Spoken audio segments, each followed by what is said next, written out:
My name is Rachel Monroe. I'm 29, a real estate agent living just outside Charlotte, North Carolina. I've always been too ambitious, chasing every deal, every opportunity, believing success could shield me from betrayal. I was wrong. My sister thought she'd outsmarted me by stealing the keys to my dream house. But she didn't know I'd already sold it behind her back. If you're watching, please like and subscribe. It helps more than you know. Have you ever had family members stab you in the back over money or property? Tell me where you're watching from and what you would have done if it were you. The story doesn't start with keys or contracts. It begins with the Monroe sisters, Rachel and Samantha, two sides of the same coin. She was the charming one, the golden smile at every family gathering. I was the grinder, the one with ink-stained hands from contracts and late nights at open houses. Growing up, our parents used to joke, Sam was born with beauty, Rachel with brains. It wasn't a compliment. It was a wedge, one that only deepened as we got older. But blood is blood. At least that's what I told myself every time I forgave her flakiness.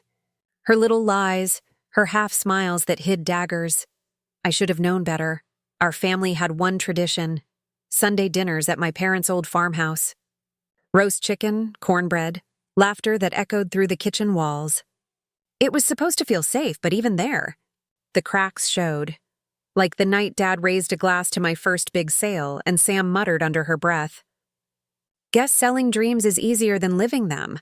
Or the time Mom asked if Sam wanted to help Rachel with her career, as if mine was just a stepping stone for hers. I smiled through it, poured more wine. Pretended ambition could drown out resentment, but resentment has a way of growing teeth. And then came the house. My house, the one I'd spent years saving for, scrimping commissions, skipping vacations, the Craftsman on Willow Creek Drive, white trim, wraparound porch, the kind of place I'd dreamed about since I was 16. When I closed on it, I thought I'd finally won something my sister couldn't touch. I was wrong, because Sam wanted it too.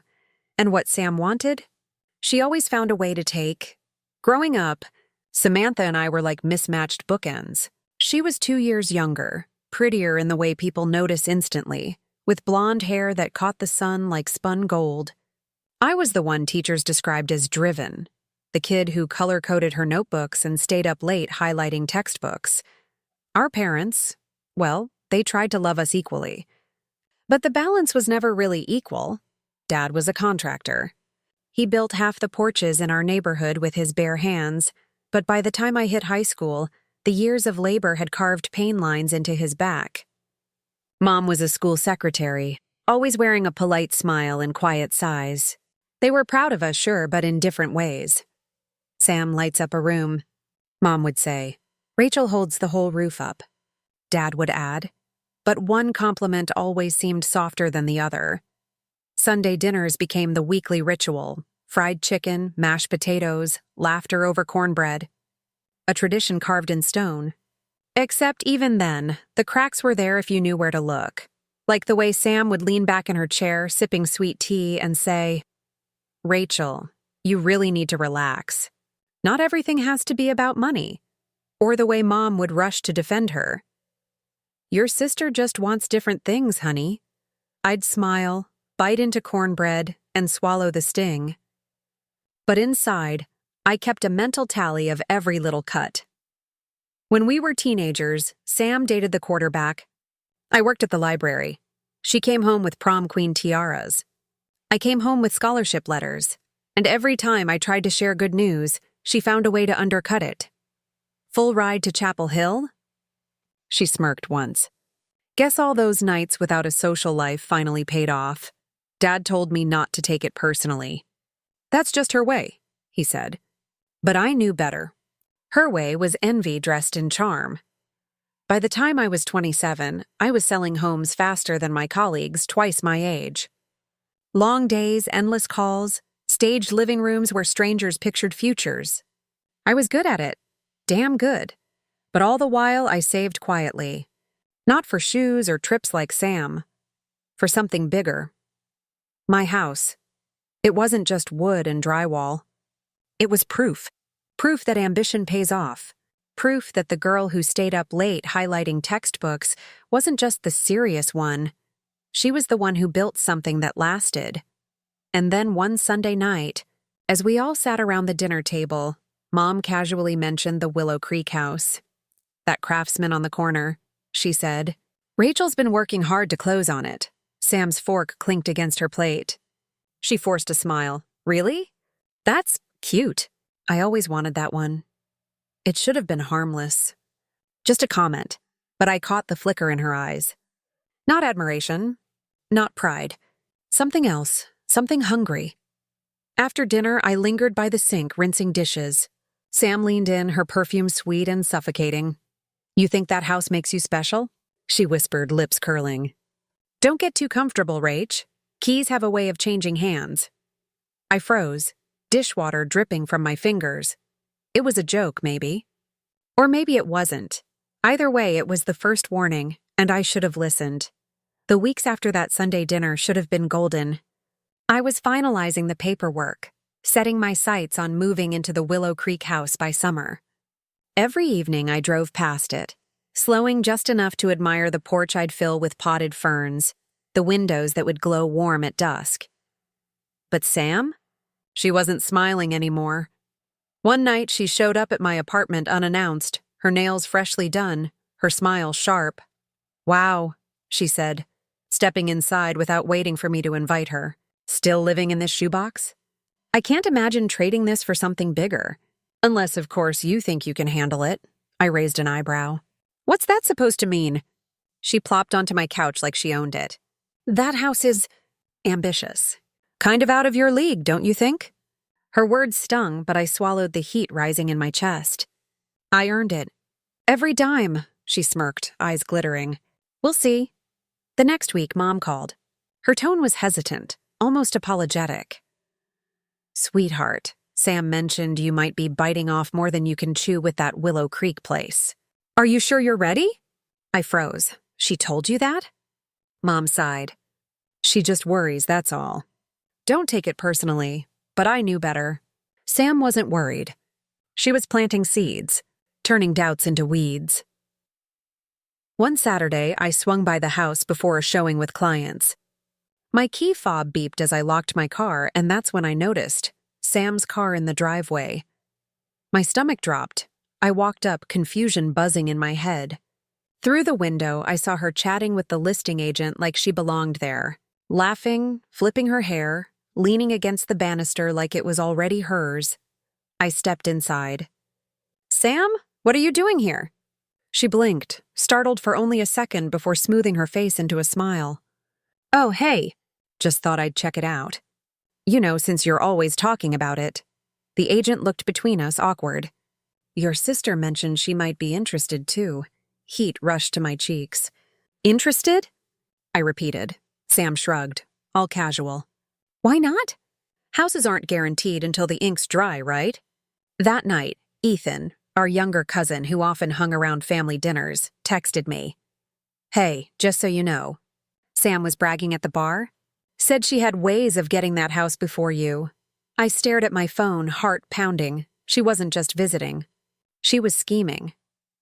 At the next Sunday dinner, she dropped her final little bomb. In front of everyone, she leaned across the table, eyes locked on mine. "You know, Rach," she said sweetly, "maybe it's time you accepted that not every dream is meant for you. Some houses just fit better with someone else." The table went quiet. Dad frowned.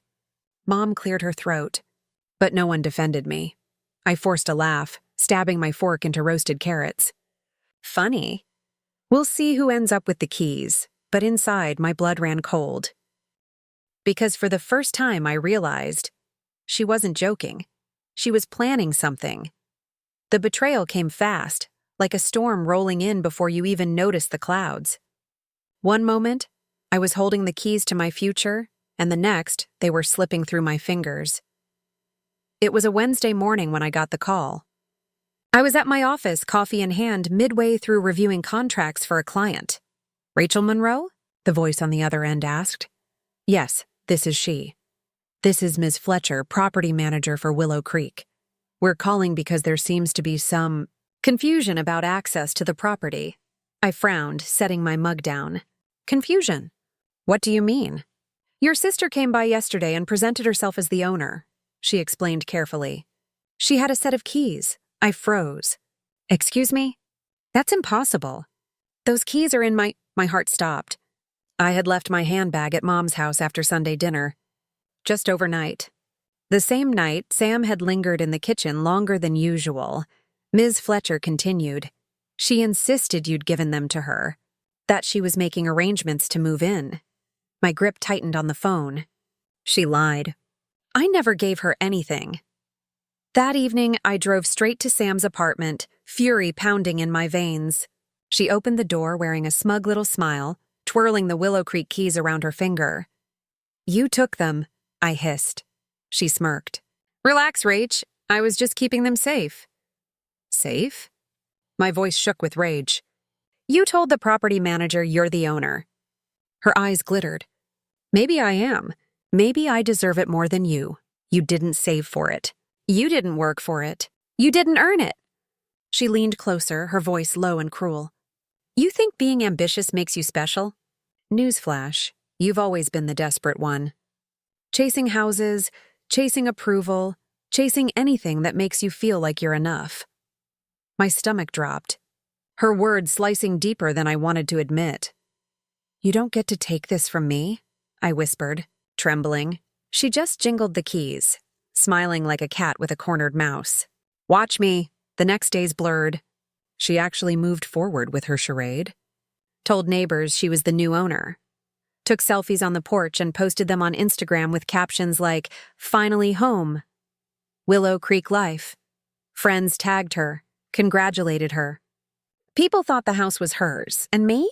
I was left humiliated. I couldn't eat. Could barely sleep. At the office, I forced smiles at clients, but inside I was unraveling. Every time I passed Willow Creek, my chest tightened until it hurt to breathe. Then came the message that broke me. From Mom. Rachel, maybe let Sam have this one. You've had plenty of successes. She needs a win too. My vision blurred. My own mother was siding with her. Not because it was right, but because Sam had always been the golden child. I sat in my car outside Willow Creek, staring at my sister laughing on the porch with her friends. My housewarming dream hijacked. And in that moment, I realized two things. One, she wasn't just stealing my house. She was trying to erase me. Two, I couldn't let her win. Not this time. I didn't know rock bottom could look like this. Parked outside my own dream house. Engine off, watching my sister wave from the porch like it had always been hers. Her friends clapped her on the back, carrying in champagne bottles. Music thudded through the walls I'd already pictured painting. The porch swings swayed with their laughter. And me? I sat there with my hands trembling on the steering wheel, chest tight, eyes burning. For days, I disappeared. I ignored calls from colleagues, texts from Ethan, and even voicemails from Dad. I closed the curtains in my apartment and let the silence swallow me whole. The humiliation was unbearable. On Instagram, Sam was documenting her new life with captions like, keys to happiness, cheer homeowner. Friends congratulated her, and old classmates left hearts. No one questioned it because why would they? Sam had always been the one who got what she wanted, and me, the ambitious one. The fighter, I'd finally been beaten. When I finally answered one of Dad's calls, his voice cracked. Rach, I don't know what to say. Your mother? She thinks maybe letting Sam have this one will keep the peace. I bit my lip hard enough to taste blood. Keep the peace? She stole from me, Dad. She stole everything. He sighed, heavy and tired. Your mom's always trying to protect her. Doesn't make it right, but I should have said something. His silence was almost worse than Mom's siding with Sam, because silence is permission. That night, I pulled the keys from my bag, the spare set I'd kept hidden, the one Sam didn't know about. I clutched them until the grooves dug into my skin. I thought about marching over there, barging in, screaming until the walls shook. But what would that solve? No, she'd only twist it. Make me look like the unhinged sister, the bitter one. So instead, I sank onto the floor of my apartment and sobbed. ugly, raw sobs that left me gasping, forehead pressed to the carpet. For the first time in years, I whispered the words I swore I'd never say. Maybe she's right. Maybe I'm not enough. But then, something flickered, through the blur of tears.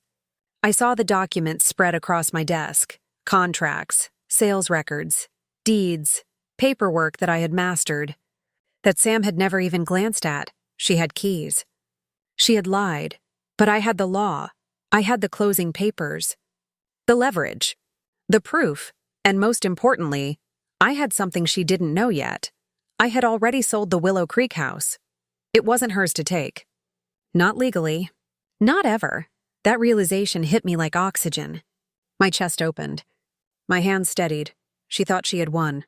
She thought she'd humiliated me in front of family, friends, the whole damn town. But what she didn't know? The real move was already made. The ink was dry. The house she paraded on Instagram wasn't even hers to lose. It was already gone, and when she found out, the look on her face would be worth every tear. Once the spark lit, there was no turning back. The humiliation, the pain, it all became fuel. I wasn't going to scream at Sam on a porch or beg my parents to pick sides. No, I was going to let her dig her own grave, and then I'd bury her in it with the truth. The Willow Creek closing file sat on my desk like a weapon. Contracts signed. Payments confirmed. The official deed showing the sale finalized. Weeks ago, Sam had no idea. She thought waving keys around made her an owner. She thought Instagram clout was ownership, but ownership lived in black ink, notarized signatures, and county records. And I had every single one. I called the buyers, a retired couple moving from out of state, eager to settle in North Carolina. We'd closed quietly.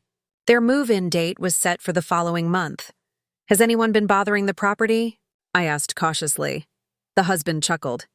Our neighbor said a young woman's been showing it off like it's hers. Thought maybe it was a relative. My jaw tightened. Not a relative. Don't worry, I'll handle it. I needed backup. Someone inside the family who'd stand with me when everything exploded. So I called Ethan, our cousin. He showed up at my apartment with fast food bags and wide eyes. You look like you're about to start a war. I am, I said, spreading the documents across the table. Sam's parading around like she owns Willow Creek, but I already sold it. She has no clue. His eyes widened. Then he burst out laughing. Oh my God. She's about to crash face first into reality. I smiled for the first time in weeks. Exactly. But I don't want her just embarrassed. I want her exposed. Ethan leaned forward. What's the plan? I started feeding Sam just enough rope to hang herself. At the next Sunday dinner, I played it cool. So, Sam, I said casually, how's the house? Her face lit up. Perfect. I've been hosting get-togethers already. Everyone loves it. I sipped my wine, hiding my smirk. You've really settled in then? Of course, she said, chin tilted high. I mean, it's basically mine. Ethan nearly choked on his roll, disguising it as a cough. I kept my tone light. That's great. You should show Mom and Dad your place sometime. They'd love to see how you've decorated. Her grin widened. Maybe next weekend. You'll see, I was meant for that house. Dad shifted uncomfortably, but Mom beamed, as if Sam's charade was something to be proud of. Good. The deeper she believed in her lie, the harder she'd fall. I contacted the Willow Creek buyers again. Would you mind if I arranged a walkthrough with the family? It'll help clear up some confusion. They agreed. Kind people, amused by the drama more than anything. We trust you, they said. Perfect. The following weekend, I invited everyone, Mom, Dad, Ethan, and of course Sam, to tour her new house together. She was ecstatic, thinking it was her victory lap. Meanwhile, I quietly arranged for the buyers and the property manager to be waiting inside with the closing documents in hand. The night before, Sam texted me a photo of herself on the Willow Creek porch with the caption, "Ready to show off my forever home." Blessed. I stared at the screen, my pulse steady, almost calm. She thought tomorrow was her triumph. But tomorrow would be the day she finally learned the truth. The morning of the house tour, I dressed sharp but casual. Jeans. Blazer, nothing flashy. I wanted to look composed, calm, untouchable. Sam, on the other hand, arrived in a white sundress and gold sandals, the picture of a triumphant homeowner ready to show off her domain. She jingled the keys she'd stolen, grinning like a cat. "Hope you're ready to eat your heart out, Rach." I just smiled. "Lead the way, Sam." When we pulled up to Willow Creek, Sam strode ahead, swinging her stolen keys dramatically. Mom trailed behind, gushing about how proud she was. Dad stayed quiet, his jaw tight. Ethan walked beside me, his eyes sparkling like he knew the punchline to a joke no one else had caught yet. Sam slid the key into the lock, turned it, and pushed the door open. "Welcome to my home," she announced, waving us in. But the moment we stepped inside, her smile faltered, because waiting in the living room were the real owners, the retired couple, along with Ms. Fletcher, the property manager. A folder of documents sat neatly on the coffee table. Sam blinked, confused but trying to recover. Who are you?" The woman smiled politely. "We're the Monroes. We bought this house last month." Sam laughed nervously. "What? No. This is my house. I have the keys." She held them up like proof. Ms. Fletcher stepped forward. "Keys don't equal ownership, Miss Monroe. Deeds do. And according to this," she tapped the folder, "this property legally belongs to the Monroes." The silence was delicious. Mom's smile crumbled. Dad's brows shot up. Ethan covered his mouth, trying not to laugh. Sam's face flushed red, but she doubled down. "No, there's a mistake. Rachel must have forged something. She's jealous.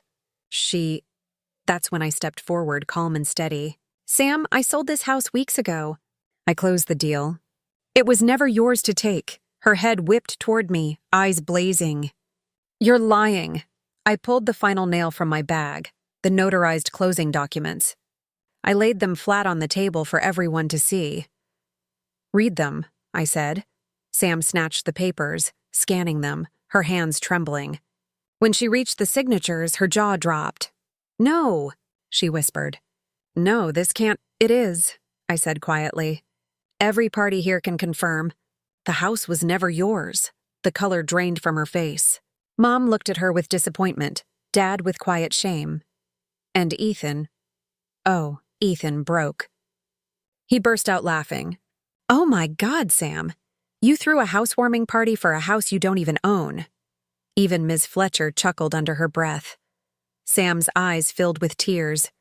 Her perfect sundress suddenly looking like a costume. She spun toward me, voice shaking with rage. "You set me up." I tilted my head. "No, you set yourself up." I just let the truth do the work. For the first time in years, the power balance shifted. Sam stormed out of Willow Creek, heels clacking against the porch, humiliation radiating off her like heat. Mom followed, trying to console her. Dad lingered behind, finally meeting my eyes. "I should have trusted you," he said quietly, and Ethan slapped me on the back, grinning. "That was beautiful. It wasn't a total victory. Not yet." Sam wasn't the type to lick her wounds and walk away quietly. But it was a start, and it was the first time I felt her facade truly crack. Sam didn't take her humiliation quietly. She never had. The very next week, she doubled down, posting online that I'd stolen her dream home, telling friends I was a manipulative liar, even cornering Mom into repeating her sob story to neighbors. By the time I heard whispers in my office, I knew she was trying to flip the narrative. But this time, I wasn't going to let her. I wasn't after just a little embarrassment anymore. I wanted her lies to implode in front of everyone. I started by talking to the buyers, the Monroes. They were gracious but also furious. "We don't want drama," the husband said, "but she trespassed." "That's unacceptable." Exactly what I needed. With their permission, I scheduled a community open house for Willow Creek. A final showing. Really just a neighborhood welcome. Flyers went up. Social posts circulated. Everyone who'd seen Sam brag online would show up expecting to congratulate her. Instead, they'd see the truth. The Saturday of the event, the house was buzzing. Neighbors filed in with plates of cookies and welcome gifts. Mom lingered near the entry, pale, trying to keep the peace. Dad stayed back, arms crossed, and then Sam arrived. She swept in wearing a bright red dress, keys clutched in her hand like a crown jewel. "Everyone," she announced, her voice dripping with confidence. "Welcome to my home." People clapped politely. For a second, she basked in it. That's when I stepped forward. "Actually," I said clearly, "this isn't your home." And it never was. The room went still. The buyers, the real Monroes, stepped forward. The wife held up the deed, notarized and sealed. "We're the new owners," she said firmly. "We closed weeks ago." Gasps rippled through the crowd. Sam's smile cracked. "That's a lie!" she shrieked. But I was ready. I pulled out a projector, hooked to my laptop. With one click, the closing documents filled the wall.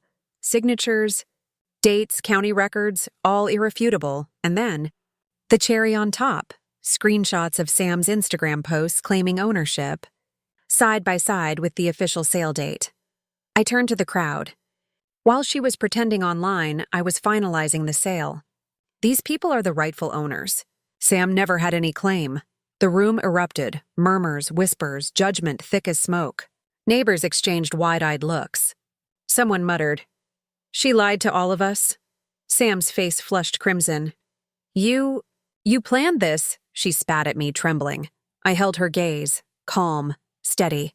"No, I just let you show everyone who you really are." Mom tried to salvage it, stammering something about miscommunication, but no one was buying it. Dad stayed silent, shame etched deep in his face. Ethan grinned from the corner, recording every second. Sam stormed out, slamming the door behind her. The crowd's murmurs followed her like jeers. For the first time, the Golden Sisters' shine had shattered, publicly, permanently, and I felt it. The shift. The years of being overshadowed, doubted and undermined, gone. Because in that moment, everyone finally saw the truth. The week after the open house felt like living in the quiet after a thunderstorm.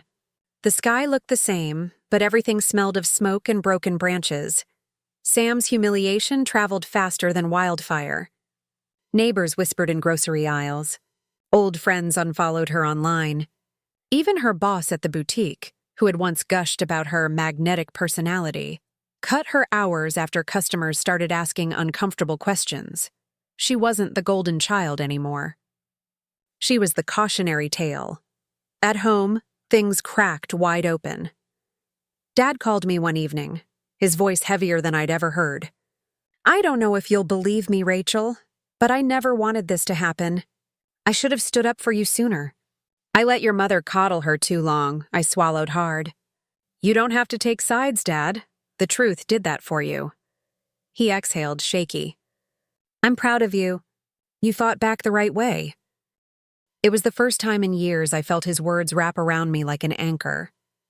Mom, on the other hand, was another story. She left me a message, her voice brittle. "You've ruined your sister. You exposed her in front of everyone. Family doesn't do that, Rachel." I deleted the voicemail without replying. For once, I wasn't going to shrink myself to protect her illusions. Ethan came over with pizza and sodas, grinning like a kid at Christmas. "You were legendary," he said between bites. I swear the look on her face, priceless. "I'm keeping that video forever." I laughed, really laughed for the first time in weeks. "You don't think I went too far?" I asked. He shook his head. "No, she needed to be stopped. And you didn't just stop her, you showed everyone who she really is." "That's not revenge, Rachel. That's justice." At work, my colleagues stopped looking at me with pity. Instead, they started asking for advice, treating me like someone who knew how to handle storms and still stand tall. Even clients who had heard the rumors respected me more. One of them, a young couple, pulled me aside after closing on their home. "You're proof we picked the right agent," they said. "You don't let anyone walk over you." Their words sank deep. For years, I had let Sam define me as the serious one, the background to her spotlight. Now people were seeing me for who I really was. Sam didn't speak to me. Not directly. She sulked online, posting vague quotes about betrayal and snakes in the family. But her audience had shrunk. The applause was gone. The likes dwindled to a trickle. And every time I drove past Willow Creek, I smiled, not because it was mine anymore, but because it was never hers. One night, sitting alone on my balcony, I thought about everything. The humiliation, the tears, the laughter at her downfall. Victory felt good. But it wasn't loud anymore. It was quiet, steady, a sense of control I hadn't felt since the first time she dangled. Those stolen keys in front of me, the storm had passed, and I was ready for resolution. I used to believe ambition would protect me, that if I worked hard enough, built enough, proved myself enough, the people closest to me couldn't touch me. But my sister taught me the hardest truth. Sometimes betrayal comes wearing your own last name. The Willow Creek house isn't mine anymore. It belongs to the Monroes, who filled it with laughter and porch plants. And that's okay. Because I realized it was never really about the house. It was about taking back the power Sam thought she had over me. It was about showing her and everyone else that I wasn't the weak, desperate sister she painted me as. I am ambitious. But now, that ambition isn't about proving my worth to her or to anyone. It's about building a life that's mine, piece by piece, brick by brick, without apology. Mom still hasn't forgiven me for exposing Sam, but forgiveness isn't my job anymore. Dad and I are rebuilding something, slowly, carefully. And Ethan? He's the kind of cousin you thank the universe for. Loyal, steady, unafraid to laugh when the moment calls for it. As for Sam, she'll have to live with the echoes of her own lies. Maybe one day she'll face them. Maybe she won't. That's her story to carry, not mine. If you take anything from my story, let it be this. Keys don't make a home. Paperwork doesn't make respect. What matters is knowing who you are when people try to strip everything away. My sister thought she stole my dream house. But what she really did was hand me back myself. And that's something she can never take. If this story touched you, please like and subscribe. It helps more than you know. Tell me, would you forgive a betrayal like this, or would you walk away forever? I'd love to hear your thoughts in the comments, and where in the world you're watching from.